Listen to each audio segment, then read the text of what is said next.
Hello dear students, जैसा कि आपको पता है कि हमारा जो टॉपिक चल रहा है वो चल रहा है ओरिजिन ऑफ लाइफ, यानी कि जीवन की उत्पत्ति। ठीक है, जिसमें से हम आपको पढ़ा रहे थे आधुनिक परिकल्पना, ठीक है, मॉडर्न हाइपोथेसिस, जिसमें से मैंने जो दी थी एआई ऑपरेन ने, और जिसमें से हमने आपको समझा दिए थे 3 चरण। ठीक है, आज जो है वो है हमारा चौथा चरण, यानी कि कोलाइड्स तथा आदि कोशिकाओं का निर्माण।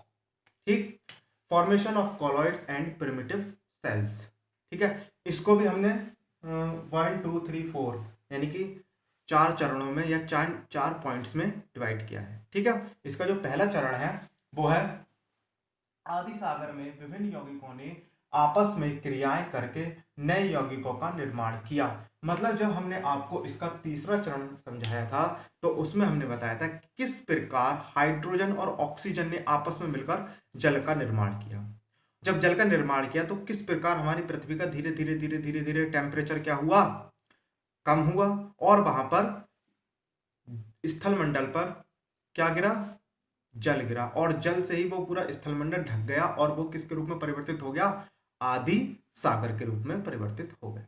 ठीक है, तो आदि सागर में विभिन्न यौगिकों ने, अब जो आदि सागर में जो तत्व पाए जा रहे थे या जो यौगिक पाए जा रहे थे, उन्होंने आपस में क्रियाएं करके नए यौगिकों का क्या किया, निर्माण किया। ठीक है, दूसरा पॉइंट है इन नए यौगिकों ने आपस में मिलकर बड़े बड़े असंख्य कोलाइडी कणों का निर्माण किया। इसमें शब्द आया एक कोलाइडी कणों। ठीक है, असंख्य कोलाइडी कणों। कोलाइडी कणों का मतलब क्या होता है, कोई भी मान लो एक पात्र में हमने क्या है, ये कोई पात्र है, उसमें इस प्रकार की संरचना, मतलब कोलाइडी का मतलब है छोटे छोटे कण। ठीक है, इनको हम बोलते हैं कोलाइडी कण। ठीक है, कोलाइडी कणों का निर्माण किया। अब तीसरा पॉइंट है इन कोलाइडी कणों के चारों ओर जल के अणु व्यवस्थित हो गए। अब ये जो आदि सागर में जो कोलाइडी कण पाए जा रहे थे, बड़े बड़े असंख्य कोलाइडी कण पाए जा रहे थे, उनके चारों ओर क्या था, जल था। अब उनके चारों ओर जल के अणु इकट्ठा होकर या व्यवस्थित हो गए और भी बड़े अणुओं का क्या करा, उन्होंने निर्माण करा। ठीक, निर्माण करा। अब एक साइंटिस्ट थे जिनका नाम था सिडनी फॉक्स। इन्होंने क्या किया कि अनेक एमिनो अम्लों के मिश्रण को, मैंने बताया था अमीनो एमिल्स के, हमने जो तीसरे चरण में या दूसरे चरण में हमने बताया था कि अमीनो अम्लों का क्या हुआ, निर्माण हुआ। ठीक, एमिनो अम्लों के मिश्रण को 90 डिग्री सेल्सियस तक गर्म करके उसके बाद उसको क्या करा, ठंडा करके, करने के पश्चात कोशिका सदृश रचनाएं प्राप्त की। किसने, सिडनी फॉक्स ने। ठीक है, तो ये जो मेन पॉइंट्स था हमारा इस चरण का, वो क्या था, आदि कोशिकाओं का निर्माण। ठीक है, तो इन विभिन्न पॉइंट्स के द्वारा हमने समझा दिया आपको कि किस प्रकार हमारी आदि पृथ्वी पर आदि कोशिकाओं का या प्रिमिटिव कोशिकाओं का निर्माण हुआ। ठीक है, इसमें से कोई सा भी पॉइंट अगर आपकी समझ में नहीं आया तो आप मुझे बता सकते हैं।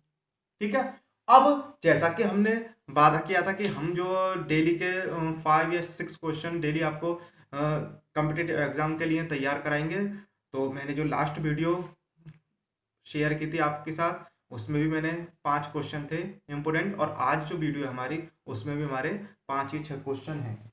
ठीक, तो इसमें से पहला क्वेश्चन है, प्लैंकटॉनिक बहुत छोटे प्राणी हैं जो जल की लहरों से बहकर दूसरी जगह पहुंच जाते हैं। इनमें चलन अंग नहीं पाए जाते। मतलब इनमें क्या है कि चलन अंग नहीं पाए जाते। ये कहां पाए जाते हैं, जल की लहरों से बहकर एक स्थान से दूसरे स्थान तक पहुंच जाते हैं। ये स्वयं अपने अपने या किसी अंग के द्वारा नहीं पहुंच पाते क्योंकि इनमें चलन अंग नहीं पाए जाते। ठीक है, उनको हम क्या कहते हैं, प्लैंकटॉनिक। दूसरा है नेक्टॉनिक, अपने चलन अंगों से इच्छा अनुसार जल में गति करते हैं। अब प्लैंकटॉनिक जिन जंतुओं में चलन अंग नहीं पाए जा रहे थे, और नेक्टॉनिक जिन जंतुओं में क्या पाए जाते हैं, चलन अंग पाए जाते हैं। ठीक है, तीसरा पॉइंट है 650 फुट की गहराई तक पाए जाने वाले जंतु नेरिटिक कहलाते हैं। पहला था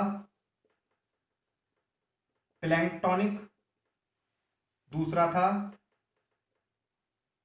नेक्टोनिक, और हमारा जो तीसरा है वो क्या है, नेरिटिक। प्लैंक्टोनिक का मतलब है कि जिसमें चलन अंग नहीं पाए, जिन जंतुओं में चलन अंग नहीं पाए जाते।